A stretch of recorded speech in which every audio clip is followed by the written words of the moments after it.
واكس مايكروسوفت برضه، وحاليا في سوفت وير في بنك في السعوديه.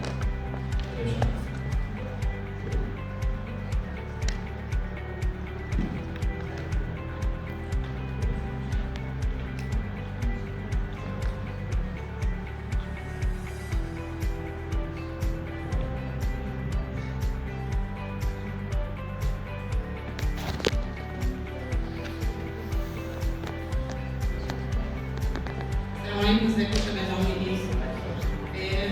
انا النهارده هتكلم عن اهميه البروبلم سولفنج في الباك اند، عشان بس انتوا تعرفوا ان الحاجات اللي انتوا بتذاكروها او الحاجات اللي انتوا بتحلوها دي مش بس مجرد مسائل وخلاص، لا الحاجات دي بعد كده هيبقى في زي كونكشن بينها وبين البروجكتس والسيستم الحقيقيه اللي انتوا بتشتغلوا فيها بعد ما تتخرجوا باذن الله.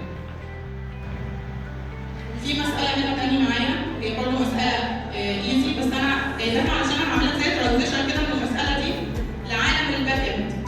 دلوقتي انت عندك برضه سترينج مطلوب منك ان انت تجيب اول كاركتر مش متكرر. ممكن ان انت برضه توصل لحل هنا الكومبلكسيتي بتاعته اوردر اوف ان سكوير، ان انت تمسك كل كاركتر تقارنه باللي جنبه وتشوف هل ده اول واحد متكرر ولا لا. تمام، ده برضه الكومبلكسيتي بتاعتك اوردر اوف ان سكوير، بس الصراحه ان دي مش افضل كومبلكسيتي. ممكن برضه ان انت تعمل اوبريشن قبلها ان انت بتعد كل كاركتر بنحطهم في الديكشنري، يعني مثلا الاس دي الكي اللي موجوده في الديكشنري موجوده كام مره واحده، الدبليو موجوده مره واحده. لما نيجي نوصل للاس تاني هنعرف ان هي موجوده مرتين. كده احنا قدرنا نوصل لاول كاركتر مش متكرر. تمام، عملتها كده ازاي؟ ان انا لما حطيتهم في الديكشنري قدرت ان انا اعد او اعمل كاونت لكل كاركتر موجود كام مره، اقدر اعمل اي اوبريشن تاني بعد كده. ما اتكلفتش اي حاجه غير ان انا حطيتهم في الديكشنري. طبعا احنا عارفين ان الديكشنري الكومبلكسيتي بتاعته اوردر في ان. طيب ازاي مساله زي دي مثلا ممكن ان انا اخدك اعمل لك ترانزيشن كده من المساله دي لعالم الباك اند؟ نفس المساله دي بالظبط، انا حطيت لك الكود بتاعها، انا بس عايزه افهمك ان نفس المساله دي بالظبط ممكن تجي لك في ريال يوز كيس. هقول لك تفاليديت يوزر نيمز انت مثلا بتعمل ريجستر مثلا لمجموعه من اليوزرز، فانت دلوقتي مدخل اسامي يوزرز، عايزين نتاكد هل هم متكررين ولا لا، عايزين نعمل اي فاليديشن على الاسامي دي.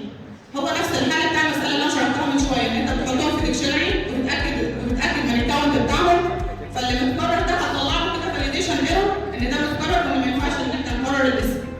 فكل الحاجات اللي انتوا بتحلوها في البروبلم سولفنج هي في الحقيقه ريال كيسز عندنا في السيستمز بعد كده.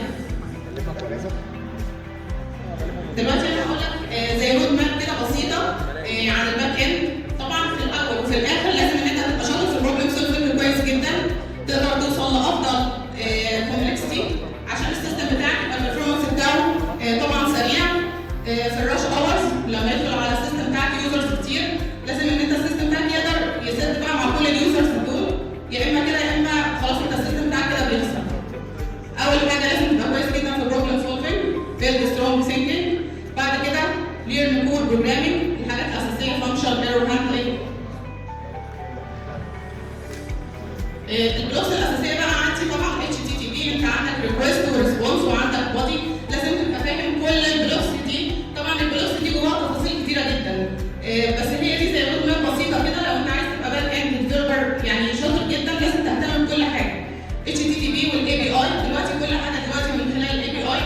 انت مثلا السيستم بتاعك بيعمل انتجريشن مع بيمنت جيت واي، بيعمل انتجريشن مع ويزر، مع اي حاجه انت دلوقتي بتكونكت من خلال اي بي اي. يبقى عندك ريكوست وريسبونس.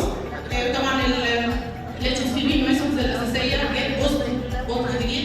عندك الداتابيز نوعين، في راشونال ونون راشونال، لازم تعرف امتى تستخدم دي وامتى تستخدم دي. الراشونال هو انت هتعمل علاقات بين التيبلز، النون راشونال لو هي بتتعامل مع الداتا از دوكيومنت.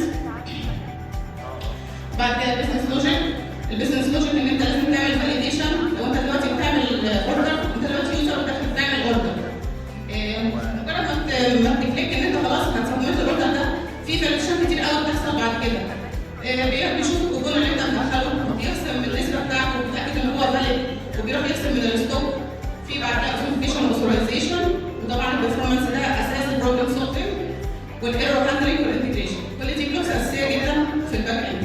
طبعا اتمنى ان انا ان شاء الله ابقى في سيشنز ثانيه بس عشان الوقت